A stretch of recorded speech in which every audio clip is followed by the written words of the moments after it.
Hi friends, എല്ലാവർക്കും നമസ്കാരം. എല്ലാവർക്കും നമ്മുടെ പുതിയ വീഡിയോയിലേക്ക് സ്വാഗതം. ഇന്ന് ഞങ്ങൾ പോകാൻ പോകുന്നത് റിയാദിൽ തന്നെയുള്ള ഒരു പ്രൈവറ്റ് ഫാമിലേക്കാണ്. ഒത്തിരി ചെടികളും എന്താ പറയുക, വളരെ ബ്യൂട്ടിഫുൾ ആയിട്ടുള്ള ഒരു അറ്റ്മോസ്ഫിയർ ഉള്ള ഒരു ഫാമാണ്. എനിക്ക് തോന്നുന്നത് അധികം ആൾക്കാർ എക്സ്പ്ലോർ ചെയ്യാത്ത റിയാദിലെ മനോഹരമായൊരു സ്ഥലമാണ്. അപ്പോൾ ഞങ്ങൾ ഈ അടുത്താണ് അവിടെ പോയത്. നമുക്കൊരു ഈവനിങ് ഒക്കെ നന്നായിട്ട് സ്പെൻഡ് ചെയ്യാൻ പറ്റുന്ന, അപ്പോൾ നമ്മളൊരു എന്താ പറയുക, ഒരു പച്ചപ്പിൻ്റെ ഇടയിലേക്ക് പോയൊരു പ്രതീതിയാണ്. വീഡിയോ കാണുമ്പോൾ നിങ്ങൾക്ക് തന്നെ മനസ്സിലാവും സൗദിയിൽ ഈ ഒരു എന്താ പറയുക, ഒരു ഭൂമിയുടെ ഒരു കാലാവസ്ഥയിൽ നമ്മുടെ നാട്ടിലത്തെ ഒത്തിരി കാര്യങ്ങൾ അവിടെ അവർ വളർത്തുന്നുണ്ട്. ഒരു അത്ഭുതകരമായ കാഴ്ച തന്നെയാണ്. അപ്പോൾ എല്ലാവരും ഈ ഈദ് വെക്കേഷന് പോയിട്ട് ആ ഒരു സ്ഥലം എക്സ്പ്ലോർ ചെയ്യുക, ആസ്വദിക്കുക.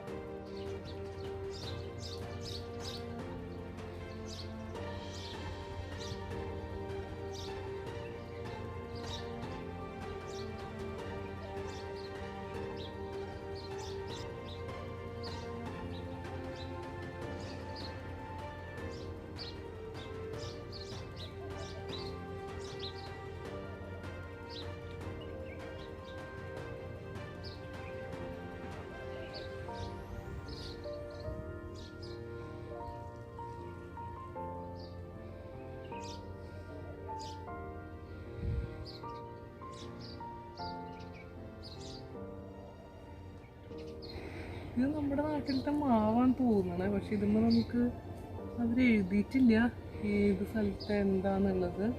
ഇത് ബഡ് ചെയ്തിട്ടുണ്ടെന്നോണം, ഇവിടെയൊക്കെ ബഡിങ്ങിൻ്റെ ഒരു ഇത് കാണാൻ. അയ്യോ റേ, മാങ്ങ ഉണ്ടായിട്ട് ഇതുമ്പോൾ ചെറിയ മാങ്ങകൾ ഇവിടെ ഉണ്ട്. പക്ഷെ ചെറിയ ഉണക്കൊക്കെ ഉണ്ട്. ഏത് രാജ്യത്തെയാണെന്നൊന്നും എഴുതിയിട്ടില്ല. കണ്ടോ, മാങ്ങ കണ്ടോ? ഈ ഒരു ഭാഗത്ത് മുഴുവൻ ഇവിടെ മുരിങ്ങയാണ് വെച്ചേക്കണം. മുരിങ്ങയുടെ ചെറിയ ചെറിയ ചെടികളാണിത്. ഇതൊക്കെ നന്നായിട്ടുണ്ടാവും. എനിക്കാണ് ഇവർ വിൽപ്പനയ്ക്ക് വേണ്ടി വെച്ചേക്കുന്നതാണ്. ഈ സൈഡിൽ കുറച്ച് മാവുണ്ട്, ഇവിടെയൊക്കെ ആയിട്ട് കുറച്ച് മാവുകളുണ്ട്. മാവിന് ചെറിയൊരു ഉണക്കുണ്ട് ഇലയ്ക്കൊക്കെ, പക്ഷെ കൊള്ളാം. സാധാരണ ഇവരിങ്ങനെ ചെടികളുമൊക്കെ ടാഗ് എഴുതി വെച്ചിട്ടുണ്ട് ഏത് കൺട്രീസിലാണെന്നുള്ളത്. പക്ഷെ മാവുമ്മ അങ്ങനെ കാണാനില്ല. ഇതിന് ചെറിയൊരു ഉണക്കുണ്ട്, ഇലക്കൊക്കെ കണ്ടോ, ചെറിയൊരു ഉണക്കുണ്ട്. പിന്നെ ചെറിയതായിട്ട് മാങ്ങ നേരത്തെ പറഞ്ഞ പോലെ ചെറിയ കണ്ണിമാങ്ങകളൊക്കെ കാണാനുണ്ട്.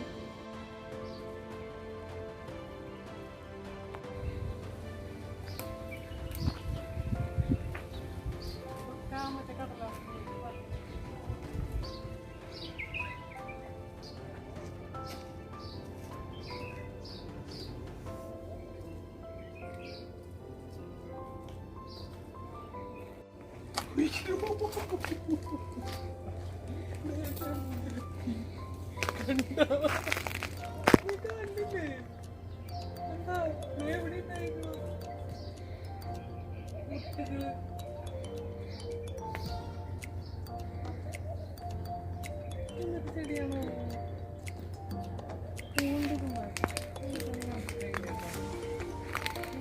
ചെമ്പരത്തി ചെമ്പരത്തി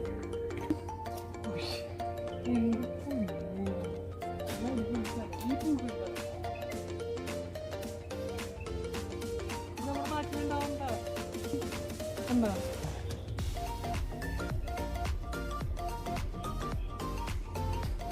കോളാത്തി പൂവ്? അയ്യോ, ഇവിടെയുണ്ട്. ഇതുണ്ടാ കൊറേ ഉണ്ട് ഇവിടെ.